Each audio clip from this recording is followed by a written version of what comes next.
You see that nice car? Oh well, we missed it. Let's go into Sibford Village Hall instead and have a look at the Oxfordshire Narrow Gauge Modellers Running Day. It's all 009, so it's going to be fantastic.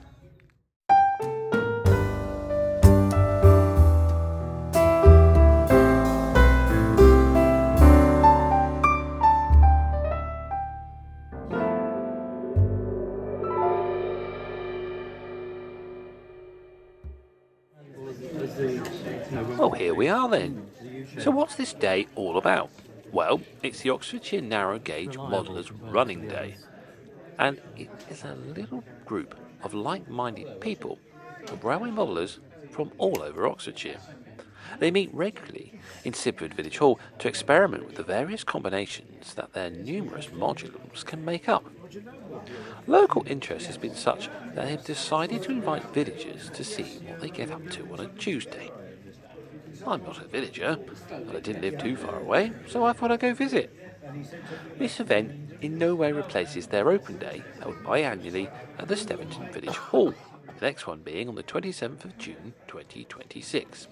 And I wasn't aware it was biannually, so when I looked for it in 2023 and saw it wasn't there, I just assumed it wasn't happening again, so it didn't look last year in 2024. Oh well, I'll put the date in for next year. Right then, on to the layouts, and this one is first. And this is the first layout, going under the name of Tanworthy Heath. Now, normally it's Tanworthy Quarry and Passing Loop, and it usually forms part of the rank of the 009 modules. Today, however, it reappears as Tanworthy Heath. Like King Lear, they are seemingly banished, whether by misfortune or insanity. It's not clear. Now, they form a standalone terminus station, fed by cassettes from another stray module base. This is an operational experiment, running for the first time with the rest of the line only on the viewer's right.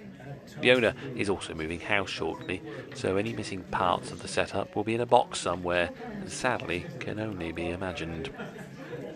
I, however, think this works really well. The module becoming a standalone layout was really entertaining, especially with the trains arriving, running round, shunting, lots more going on. And as much as I enjoy the module layouts, they do just tend to have the trains passing up and down the lines with not much else going on. This was a lot more operationally interesting, and I hope they do it again in the future. Is running around some ex-Snail Beach wagons. The loco will back down and await for a path to be cleared as Prince approaches with a passenger working.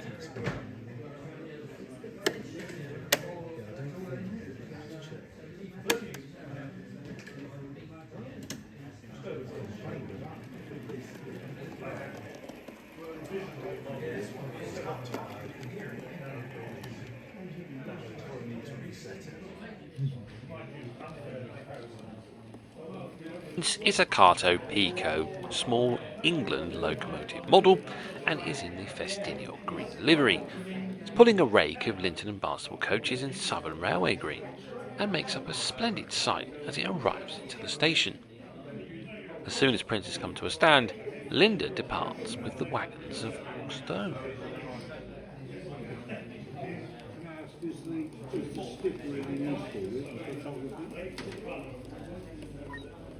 Yeah, it takes my legs.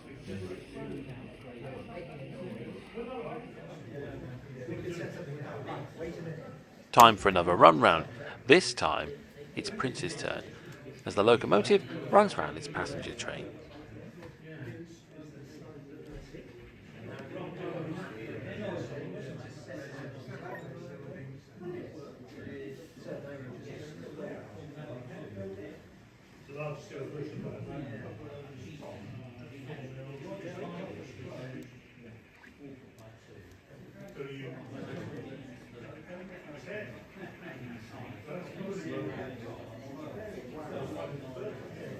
Run round complete, a quarry Hunslet arrives in the other road with a slate working.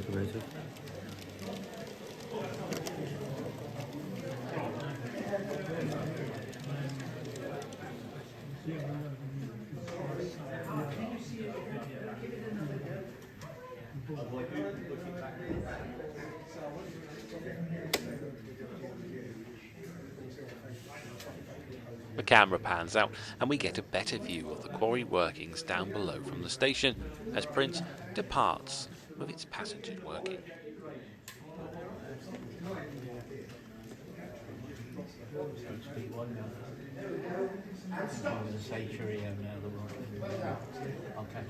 Me and the boy ventured off to look at the other layouts, but we returned to Tanworthy Heath a little later and caught Linda running around those snail beach wagons again. I think the weathering on Linda looks really great, and I really do like those snail beach wagons. There's something about that design. It's like a mini MGR, hopper wagon, but made of wood. In the other platform, a double fairly arrives with a Victorian passenger working. Linda leaves with the snail beach wagons, and shortly afterwards, Hummy, a Baldwin 1012D, arrives with a freight working. Which I'm sure you could get by Googling this. Oxfordshire Narrow Railway. The Baldwin clears the road, and the double fairly departs with the Victoria passenger working.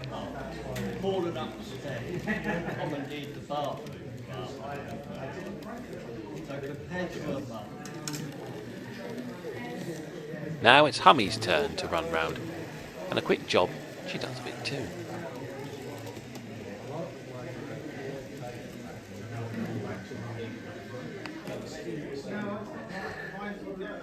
Back down onto a train, Hummy will wait for the road to be clear as Prince arrives with the passenger working before departing. And that concludes our visit at Tanworthy Heath.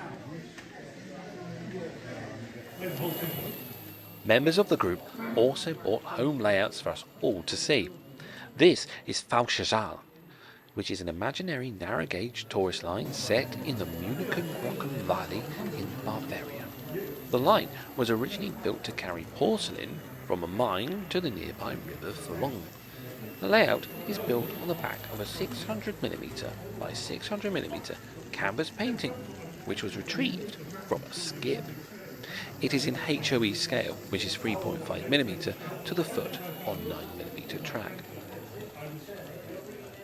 There's quite a lot going on for such a small layout. Obviously here's the station, there's a market trader behind, and what looks like a bus stop. In the distance you can see some sort of tourist accommodation and a church just by the line. This little layout really does have a lot going on for it. Oh look, you see a bit of the painting on the side.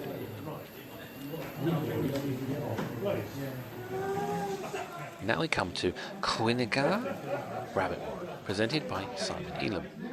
Having been fascinated by the Plan 34 plan in track plans by C.J. Freezer from 1971, Simon made a start. However, construction was too challenging at the time. After a couple more false starts in recent years, this year, having seen and adopted new construction methods, the layout is starting to take shape. Very early in its construction, it was found it could be built as a module for the group's modular layout. It is intended to be set in North Wales. For the moment, it has mock-up scenery. I think it's just wood, to be honest, but there we go. We move to Animation Alchemy by Ian Helps. Animation Alchemy is a standalone layout dedicated to experimentation at the cutting edge of model train automation and DCC. It has no scenery, and much of the equipment and wires are on display to the visitors. This allows for rapid experimentation and changes when things go wrong, as they often do, including the occasional puff or an intended smoke from electronics. We can control and choreograph multiple trains, lights, sounds and other movements to create animations of real life. And always welcome new ideas. This is presented by Michael Key. More diorama than model railway, Port Hallow is an attempt to capture the atmosphere of a small Cornish fishing village around 1950. The Harbourside Railway operates one train a day to carry the daily fish catch from the village across furthermore to the mainline railway interchange in the market town of Penhallow, some 5 miles distant. The buildings are scratch-built of conventional card and paper construction and based on Cornish origins, mostly from loom and pulp arrow. This section is the first of 4 planned to sit on top of bookcases around the owner's study. That is the plan. However, COVID and other distractions have pushed it further into the future. Work is progressing, but very slowly. But it has come along.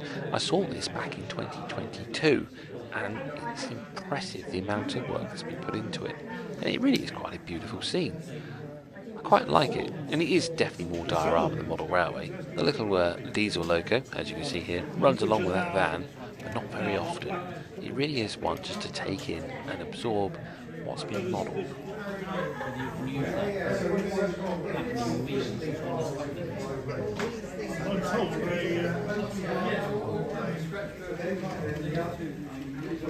As much love by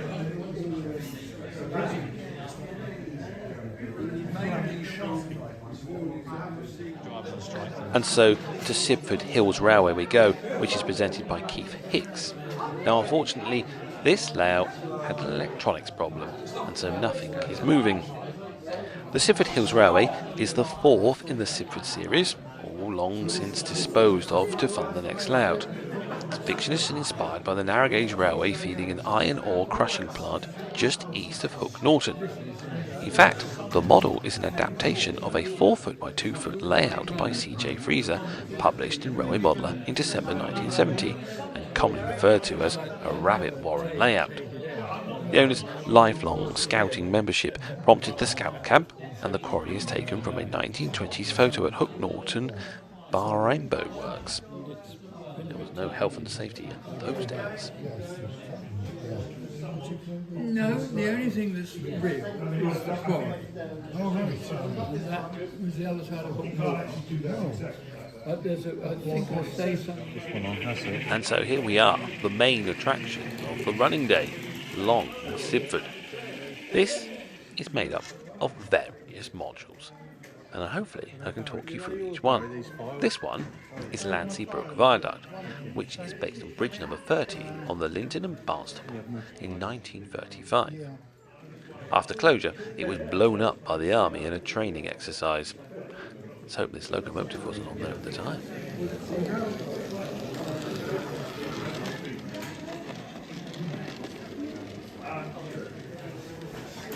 Here we catch a glimpse of Scarlowy passing over the viaduct. With a smooth takeover.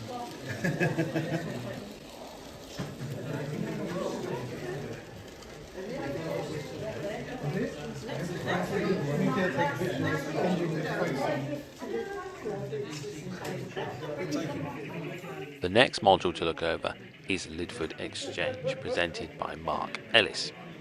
Lidford Exchange is his first attempt at a narrow gauge diorama and is still a work in progress. He's trying out various scenic techniques, so it's a bit of a test bed for what works and what doesn't. It is based around a mainline narrow gauge with passenger traffic being its main use, located somewhere on the English-Welsh border, with a standard gauge feed for freight and coal. It has a passing loop and an extra loop and siding if required, and a large, by narrow gauge standards, station. They didn't have backs to it. So in order to be able to use them, you had to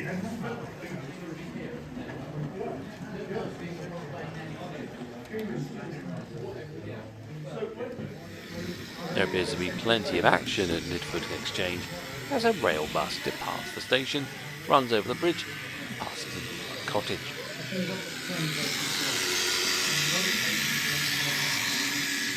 It runs in both directions. Next to pass the cottage is Linda. We last saw Linda on the quarry layout. She's looking a little different now with a tender. That's because in real life the Festinio Railway added one to the mainland Hunslet. And so we move to the next module, which is in Africa, And we'll get the Chemical Brothers reference there. This module is called Harding and is presented by Paul Spray. Harding was the end of a 2-foot gauge line in South Africa from from the Nuttall coast towards the Drassenberg Mountains. This is the engine shed for NG-1510 locomotives and NG-16 Garretts, as in the 1960s. And here we can see an NG-16 Garrett as it passes through the next module, Inglenook Yard, which is presented by Simon Elam. It then moves on to Slate Bend, which is also presented by Simon Elam. Inglenook Yard is a shunting puzzle, and there was more information about that on the front of the module for those that are interested. For those that don't know about Inglenook puzzles, have a little Google, because you might just like it. Essentially, it's 3 sidings. They have limitations on how many wagons you can have in each. I think it's 3, 3 and 5. And then you draw some cards, and it tells you what order the wagons have to be in, and you shunt them into that order. And you can only take 3 wagons maximum into the head shunt with your loco. It's all good fun. Slate Bend is another module, as I mentioned, and it uses a custom-made module to enable the scenery to go below track level. It is an experiment in scenery construction using expanded polystyrene to represent a section of railway in North Wales.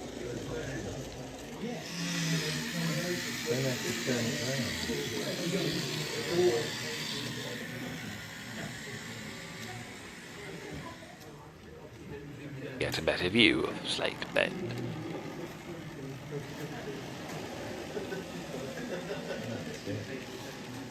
The NG-1510 locomotive winds its way through the modules, and if you think that driving is impressive, well it is, because the boy's driving that locomotive nice and smoothly, and he's been directed to take it to the shed to stop under the water And column. if you stop it when its tender is under here, like now, Next we see a Glyn Valley Tramway Baldwin with a Glyn Valley Tramway train passing round Slate Bend. And if you think this filming is good, it is, because the boy filmed this. He's done a good job today, isn't he? And so we come to Combe Martin Station and Yard, which is presented by Barry Whitridge. Barry also brought along the Viaduct module, and he has 2 others that we'll talk about in a moment. Combe Martin Station and Yard is a fictionless through station based on the Linton and Barnstaple's Pilton. There's lots going on in this scene. It's one of my favourite modules, and I really do love the detail in it.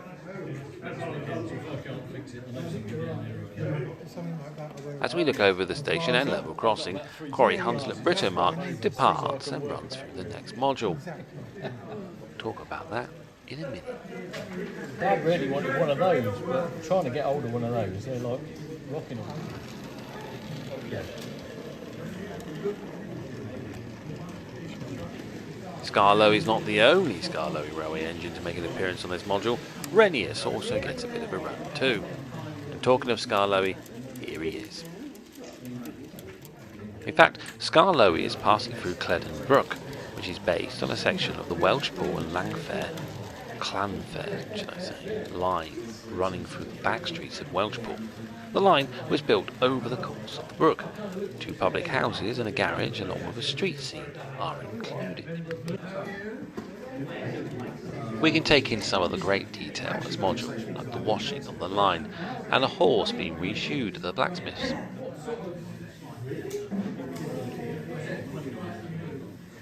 Down a narrow alley, and we can see a car patiently waiting at the level crossing.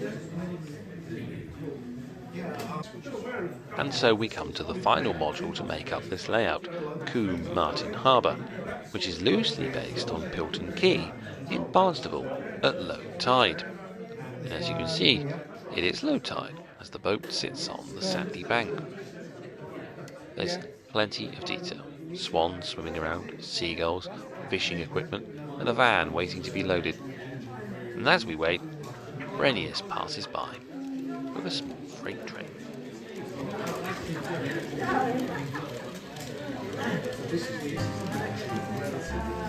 And with all the modules covered, it's time to soak in this wonderful layout and all its detail as Scarlowy takes us from one end to the other.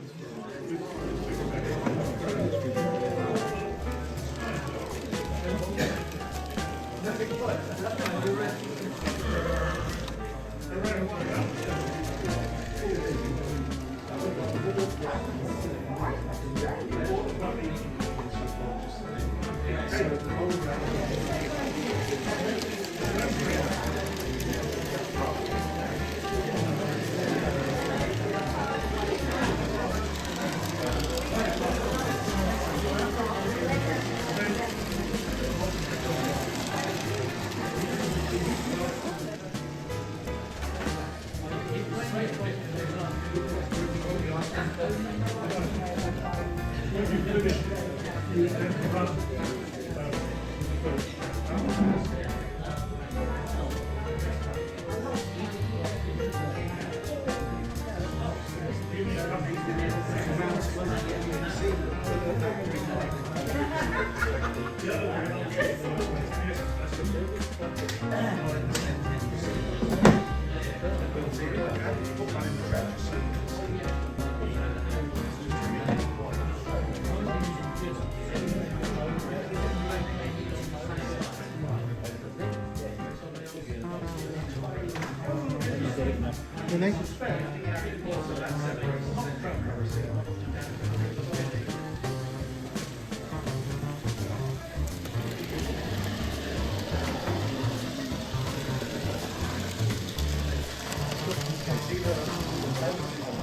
So don't jump as you're driving that way.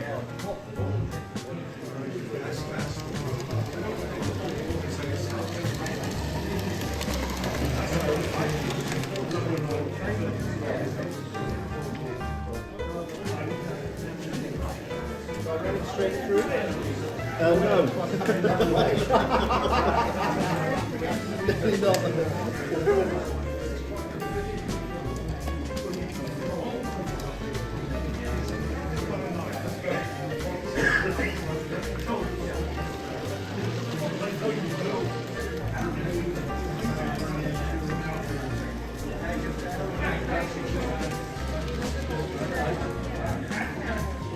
Right.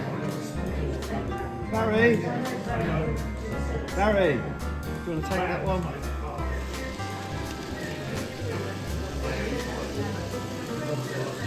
Yeah, not going around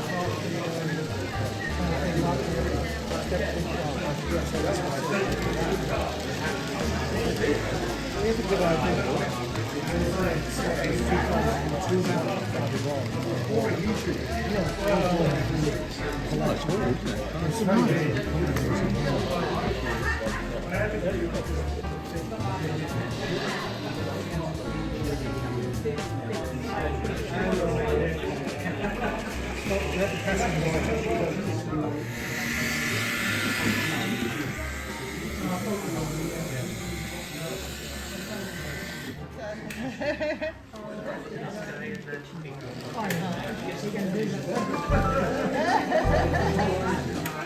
I hope you've enjoyed this video, and if you have, then please click the like button.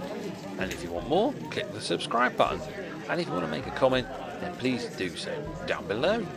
And hopefully, I'll see you again next time. Thanks for watching.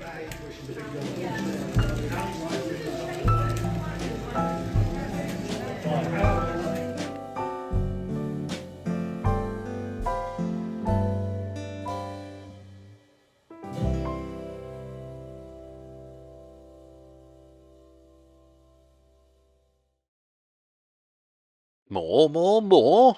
Well, I've got plenty for you to choose from. Go on, click something. It stays on for 10 seconds, you know.